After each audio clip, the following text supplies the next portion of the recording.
The final entry in this trilogy of Misty themed decks is a request deck.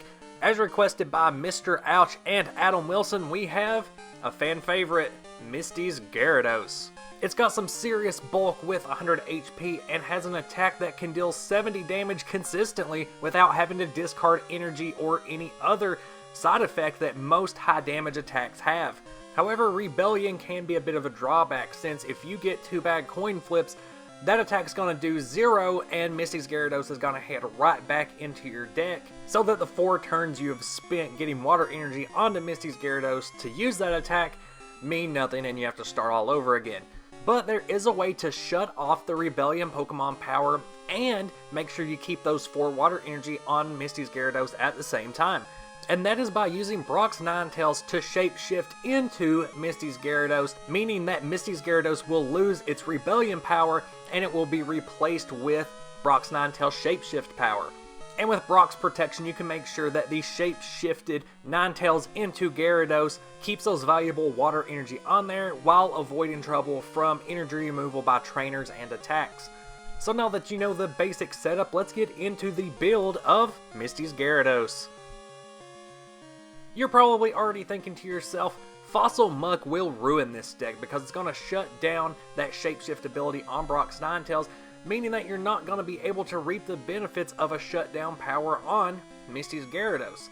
But if you really think about it, Fossil Muck would be doing this deck a favor by shutting down Misty's Gyarados Rebellion Pokemon power, which is why this deck is also going to use Misty's Magikarp. So if you know that you're going up against a deck that is using Muck, you're going to want to go ahead and play Misty's Magikarp, that way you can evolve directly into Misty's Gyarados. Now this means you're not going to be able to use Brock's protection, but it also means that Fossil Muck won't completely ruin this deck on turn 2. So if you are going up against a Fossil Muck deck, then Brock's protection, Brock's Vulpix, and Brock's Ninetales all become discard cards that you're just going to throw away in order to use things like Computer Search or Item Finder.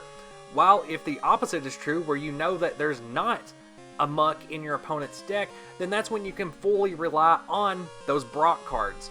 But if you really don't know going into the match what your opponent is playing, that can be pretty difficult as you're going to have to adjust on the fly. So make sure you're not discarding Misty's Magikarp until you know for sure that you will be able to use the Brock's Vulpix Ninetales protection plan.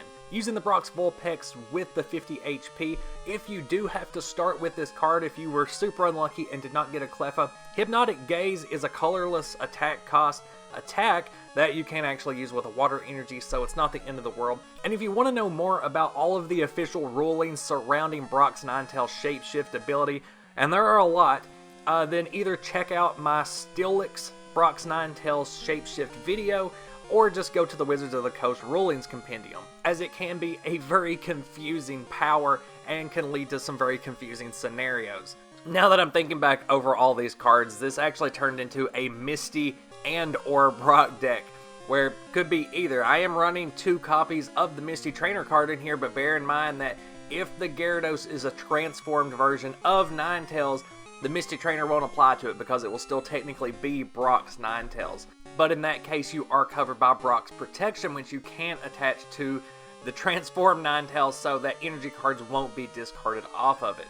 And this build will be running 3 copies of Brock's protection for those 3 Ninetales. And keep in mind that you don't really have to do this either or. If you want to go full in on just the Brock's Ninetales Misty's Gyarados combo, you can cut the Magikarp out and pair some other Pokemon cards in here. There's plenty of room for other cards. Or if you're already anticipating Muck in all the decks you plan on playing against, then you can go ahead and cut the Brock's portion of this deck completely out as well. This is just a basic build that kind of shows both sides of what you can do. This is more for like a small tournament kind of play style where you're not really sure what you're going to be up against, so you're kind of prepared for both.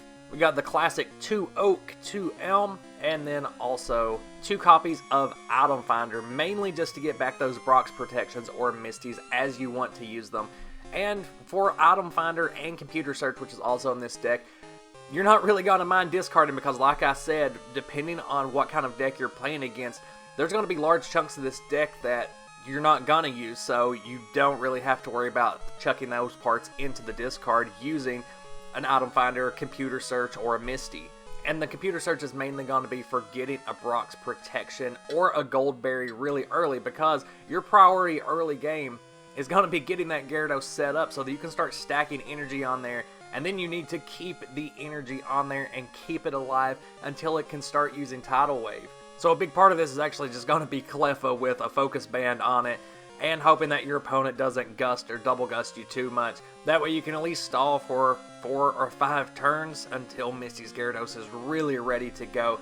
Because once it is and you can start getting off those big attacks, it can be pretty helpful if you have gust and double gust to help you out. That way you can get some easy knockouts. But if you end up having to go up against a lot of focus bands, up against a lot of babies, 70 damage doesn't mean as much unless you're hitting those coin flips. And because your strategy can kind of split once you know what deck you're up against, Pokemon Trader is going to be pretty useful in getting the specific Pokemon that you need. Especially if you're trying to evolve very quickly. If there's some imminent threats on your opponent's side of the field, you definitely don't want to leave a Brock's Vulpix, and especially not a Misty's Magikarp, out in the open for easy picking. So you want to be able to get those evolutions cards quickly.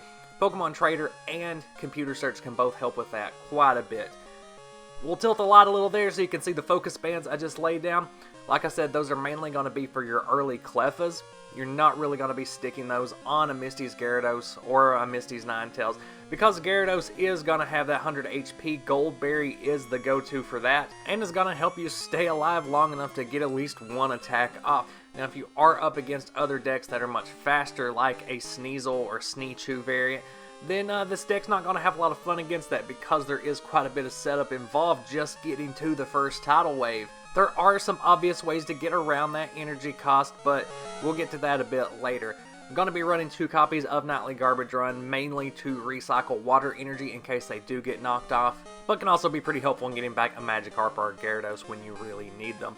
The first gym card that I'm going to run is a no removal gym.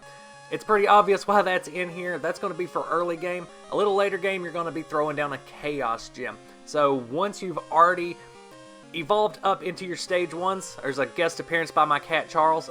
Once you evolve up into your stage 1s, you're going to go ahead and lay down your Brock's Protections or your Gold Berries or Focus Bands, whatever it is you're going to be using. Hopefully you get those within the first few turns and are able to go ahead and slap those down on the field.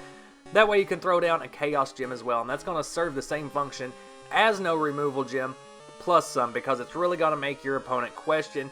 I know in my experience playing with Chaos Gym, the opponent does not want to play energy removals at that point, because it could flip right back around and discard their own energy, which is very counterproductive for any deck. So really, Chaos Gym is a huge stall card in most scenarios. You just got to make sure that you've already played down all of your Pokemon tool cards and attached your Brock's Protections before you play Chaos Gym. Go ahead and fill out the rest of the deck with water energy. There are 60 cards in this deck. I made sure to count. It's not like my 61 card Poliwrath cheat deck from yesterday. Alright, I wanted to stick with the request that was done by Mr. Ouch and Adam Wilson, which combined Misty's Gyarados with Brock's Ninetales so that it would shut down the Rebellion power. However, if you want to fully utilize Misty's Gyarados with that Tidal Wave attack of 4 energy cost, you absolutely have to run it as a Rain Dance variant. For this, I would say just run a 2-2 Squirtle Blastoise line with 2 or 3 copies of Pokemon Breeder. With this build, that's going to open you up to turn 2 Tidal Waves, where you're potentially dealing 70 damage or more on turn 2. With this build, you can even utilize Misty's Tears, which would be really helpful in getting those water energy into your hand quickly. That way they can go straight onto a Misty's Gyarados. A turn 2 Blastoise drop can hopefully keep you ahead of the game and let you play down a lot of water energy before your opponent could play a Muck, which would shut down Rain Dance, but would also shut down Rebellion on Misty's Gyarados and kind of help you out in that regard. However, if you don't think your opponent's going to be running Muck and you still want to shut down that Rebellion, well, you've got Goop Gas Attack, in which you could use Rain Dance to lay down a ton of energy, then play Goop Gas, and just attack with Misty's Gyarados to end your turn.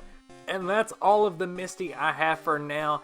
However, I wouldn't roll out future Misty decks. If there are some Misty cards that have not yet been utilized that you want to see in a deck, let me know down in those comments, and I'm completely open to doing a future request deck. Let me know all of your request decks down in the comments. If you want to find me on Instagram, you can do so at DrunkShuckle. I've also had some requests to set up a Facebook page or maybe even a Discord. So if that's something you guys might be interested in, also let me know down in the comments. I can definitely do that. Stay tuned for more Pokemon content soon, and until next video, bye.